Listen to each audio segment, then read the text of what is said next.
మీద మనకి అఖీరా కనిపిస్తున్నారు, అలాగే పవన్ కళ్యాణ్ భార్య కూడా కనిపిస్తున్నారు. బయటకు వచ్చి వాళ్ళ ఇంటి దగ్గర పార్టీ కార్యకర్తలందరికీ కూడా పవన్ భార్య అభివాదం చేస్తున్న దృశ్యాలు చూస్తున్నాం. వెనకాల అఖీరా కూడా మనకు కనిపిస్తున్నారు.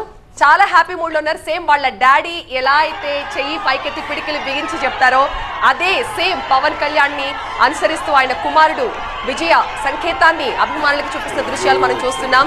చాలా అరుదుగా అఖీరా బయట కనిపిస్తూ ఉంటాడు. సో ఇవాళ చాలా special day because Pawan Kalyan కొన్నేళ్ల శ్రమకి ఫలితం ఈ రోజు దక్కింది, అది కూడా బ్రహ్మాండంగా దక్కింది. ఎగ్జాక్ట్లీ ప్రభాకర్ గారు, మామూలుగా పవన్ కళ్యాణ్ ని ఆవేశపరుడు అనే ముద్ర వేశారు. బట్ అతని ఆలోచనాపరుడు, అతని ఆలోచనలు, అతని స్ట్రాటజీస్, అతని అడుగులు ఎంత బాగా వర్కౌట్ అయ్యాయి అన్నది ఎలక్షన్స్ ఇప్పుడు ప్రూవ్ చేస్తున్నాయి. ఏమంటారు?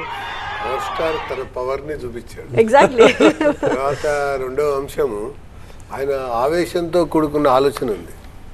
చివరి వరకు కూడా కలిసికట్టుగానే జగన్ని కొట్టాలి అని చెప్పని అధిష్టానాన్ని కూడా ఒప్పించాడు, కార్యకర్తల్ని కూడా మెప్పించాడు. ఒకవైపున త్యాగాలు జరుగుతున్నా కూడా సీట్ల విషయంలో కలుపుకుని వెళ్దాం, మొదలైతే మనం ఎట్టి పరిస్థితుల్లో కూడా జగన్ అనేటువంటి వ్యక్తి ఈ రాష్ట్రంలో ముఖ్యమంత్రిగా కొనసాగటానికి ఒక్కరోజు కూడా మనం సమయం ఇవ్వకూడదు అన్నట్టుగా వ్యవహరించినటువంటి తీరు ఆయన ఈ కూటమి యొక్క గెలుపుకి ప్రధానమైనటువంటి